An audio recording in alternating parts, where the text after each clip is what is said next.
बुद्ध कहते हैं कि एक पल में एक दिन को बदला जा सकता है और एक दिन में एक जीवन को बदला जा सकता है और एक जीवन इस दुनिया को बदल सकता है। अगर आपके पास खाने के लिए भोजन है, सोचने के लिए समय है कि आप कौन हैं, क्या हैं, ये जीवन क्यों जी रहे हैं, तो आप बहुत भाग्यशाली हैं। क्योंकि इस दुनिया में बहुत सारे लोग हैं जिनका पूरा जीवन इसी जीतोजहद में निकल जाता है कि आने वाले दिन में भोजन की व्यवस्था कहाँ से होगी। शाम को सुबह के भोजन के बारे में सोचते हैं, सुबह शाम के भोजन के बारे में सोचते हैं। इनकी जिंदगी इसी अंतराल में गुजर जाती है। आज हम एक प्रश्न लेते हैं कि यदि हम बुद्ध के बताए जीवन मार्ग को लेते हैं तब हम ना तो सुख कर पाते हैं और ना ही किसी के जाने का एहसास। तब इस प्रकार के जीवन का क्या मतलब रह जाता है? और अगर हम भिक्षु बन गए और इस संसार की सभी चीजों का त्याग कर दिए तब हम क्या प्राप्त करेंगे? हमारी अगली मंजिल क्या होगी? इस दुनिया में बहुत से लोग अपने जीवन से बहुत प्रेम करते हैं, जबकि वह अपने जीवन को जानते तक नहीं, फिर भी अपनी चलती हुई सांसों को संभाल कर रखना चाहते हैं। सबका यही डर है कि सांसें कहीं थम न जाए। जीवन बहुत विशाल और अनंत है, लेकिन जिस जीवन को आप जानते हैं वह बहुत छोटा सा है। बचपन से लेकर जवानी तक और जवानी से बुढ़ापे तक का सफर बहुत तेजी से निकल जाता है। इस बीच हम बहुत से एहसास करते हैं, किसी के दुख तो किसी के सुख का एहसास, किसी के खो जाने का एहसास, किसी से ईर्ष्या का एहसास। ईर्ष्या, द्वेष, लालच, वासना और ऐसी अनंत इच्छाएं खत्म नहीं होती। सबको हम एहसास करते हैं। एहसास एक बड़ा शब्द है। क्या वाकई आपने जीवन में सभी चीज़ों के कार्य का एहसास कर पाते हैं? जो एहसास कर सकता है सुख का, दुख का और अपने जीवन में घटित हो रही घटनाओं का, वह स्वतः से ही मध्य मार्ग पर होता है। लेकिन विडंबना यह है कि हमारे जीवन में सुख दुख और ना जाने कितने प्रकार के कार्यों से घिरे होते हैं, फिर भी हम उसका एहसास नहीं कर पाते। सुख में सुख का एहसास नहीं कर पाते, दुख में दुख का एहसास नहीं कर पाते। अब ये बातें आपको थोड़ी अजीब लग सकती है।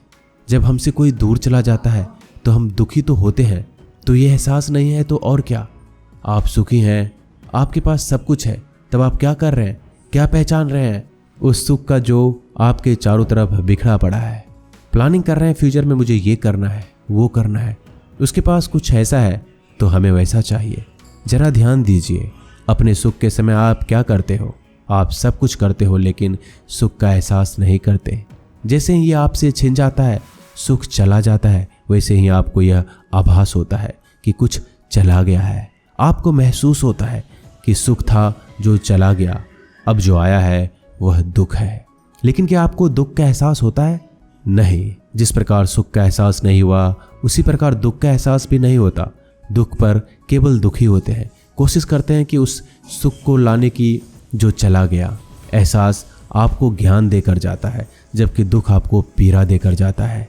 जब भी कोई नई वस्तु, कोई नया कर्म, नया जीवन या नया स्थान हमारे जीवन में आता है तो नया आभास लाता है कि हमारे जीवन में कुछ नया आया है। लेकिन आभास का काम क्या होता है? यह आता है और चला जाता है। एक नया शादीशुदा जोड़ा इस आभास को जानता है।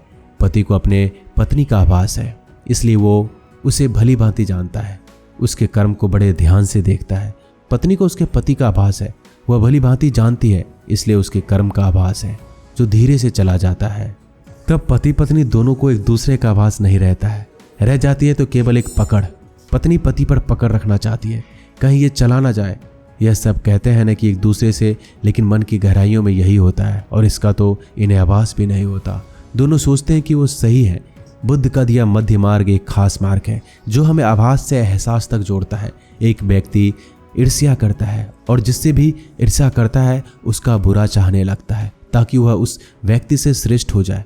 तब वह व्यक्ति खुद श्रेष्ठ तो नहीं हो पाता है, लेकिन दूसरे व्यक्ति को हानि जरूर पहुंचा देता है और फिर जाकर उससे कहता है कि मित्र, तुम्हारे साथ बुरा हुआ, मुझे बहुत दुख है इस बात का। लेकिन अंदर ही अंदर वह व्यक्ति खुश रहता है, जबकि उसमें उसका कोई फायदा नहीं होता, लेकिन फिर भी उसे खुशी मिलती है जब वो अपने इस कृत्य से अपने आंतरिक रूप से गिर गया है। यह आम जीवन है, ऐसा सभी लोग करते हैं।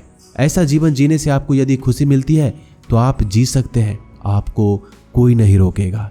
लेकिन कभी कभी बुद्ध जैसे व्यक्ति हो जाते हैं जो जागृत हैं और देख पा रहे हैं कि आप कैसी मूर्खता कर रहे हैं, तब आप एक मार्ग बनाते हैं ताकि आप उस पर चल सकें और जागृत हो सकें और जीवन को समझ सकें। आपने एक शराबी को देखा होगा, वह अपने अंदर वो कितने आनंद से नशा करता है, खुश रहता है, लेकिन यदि कोई उसे नशा करने से मना कर दे तो उसका विरोध करने लगता है, उसे हजारों तरह की बातें बताता है, अपनी बातों को सही दिखाने के लिए तर्क भी देता है। वह समझाता है कि नशा ही जीवन है, जो सुख यहाँ पर है कहीं और नहीं है। यह सब सुनने के बाद आप उसे महान तो कहते नहीं हो, आप यही कहेंगे कि वह कितना मूर्ख है, जागृत नहीं है, बेहोश है। जब वो होश में आएगा या नशे से बाहर आएगा तब हम उससे बातें कर लेंगे। यह स्थिति हमारे और बुद्ध के बीच है। वह जागृत है, सब भली भांति देख सकता है। हम जीवन के नशे में चूर हैं, हमें कुछ दिखाई नहीं देता, सब सही लगता है। लेकिन बुद्ध ये नहीं कहते कि आप नशे से बाहर आने पर बात करेंगे, क्योंकि उन्हें पता है आप कभी बाहर ही नहीं आएंगे। इसलिए वह आपको जागृत करते रहते हैं। जो व्यक्ति मध्य मार्ग पर चलता है वह एहसास को जीता है। ऐसा व्यक्ति जब किसी से ईर्ष्या करता है तब उसे तुरंत ही ईर्ष्या का एहसास हो जाता है। जब एक बार ऐसा हुआ तो एहसास के पीछे उठने वाले विचारों को भी वह समझ जाते हैं। जैसे ही विचार दिखाई दे जाता है वह ईर्ष्या स्वयं से समाप्त हो जाता है। इस प्रकार वह सुख और दुख को देख पाता है। मध्य मार्ग पर ना तो सुख होता है और ना ही दुख।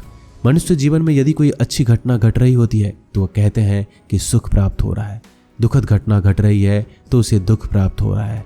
यदि यह दोनों ही घटना बाहर की ओर घट रही है लेकिन मध्य मार्ग पर चलने वाले इंसान पर कोई प्रभाव ना पड़े तो उसे क्या प्राप्त हो रहा है, सुख या दुख? दुख तो नहीं कह सकते। एक तीसरा शब्द आता है आनंद। लेकिन जिन्होंने ये सब दिया आनंद, वो कुछ और कहना चाह रहे थे, क्योंकि आनंद को सुख नहीं बता रहे थे, वह किसी और के बारे में बातें कर रहे थे। हमारी सोच समझ इतनी है कि हम आनंद को सुख समझते हैं। क्या आपने कभी सोचा है कि यदि हम भिक्षु बन जाएं और संसार को सभी चीज़ों का त्याग कर दें तब हम क्या प्राप्त करेंगे? हमारी अगली मंजिल क्या होगी? आपको कुछ भी नहीं मिलेगा, आपको कुछ भी प्राप्त नहीं होगा।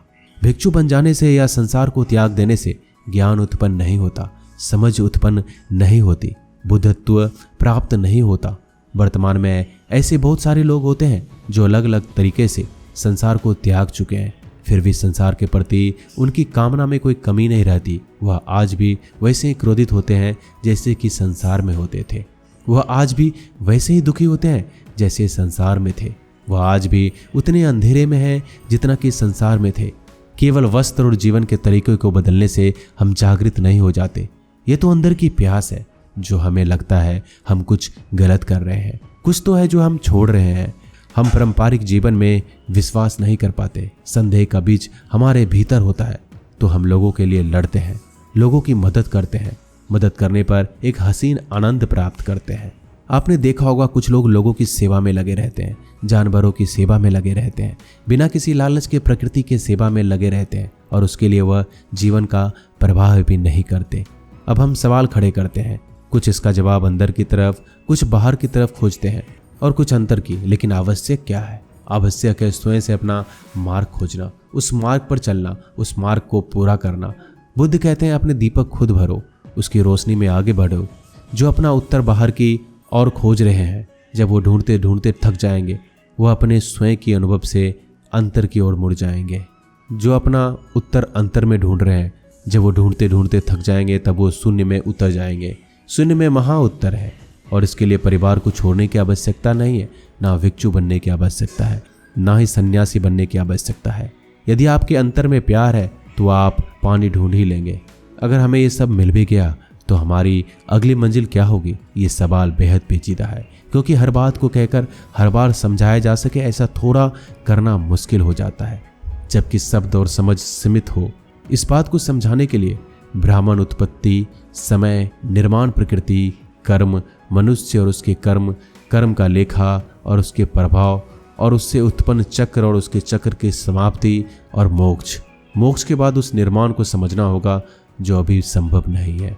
जो इन बातों में उलझकर हम अपने ध्यान के इस छोटे से क्षण को खो सकते हैं जो हमारे दिए को प्रकाशित कर सकता है। दोस्तों, आपने क्या सीखा कमेंट करके हमें अवश्य बताएं। वीडियो अच्छा लगे तो वीडियो को लाइक, शेयर, हमारे चैनल को सब्सक्राइब करके बेल आइकन को दबाना मत भूलिएगा। मिलते हैं जल्दी एक नई वीडियो में, तब तक के लिए अपना ख्याल रखिएगा।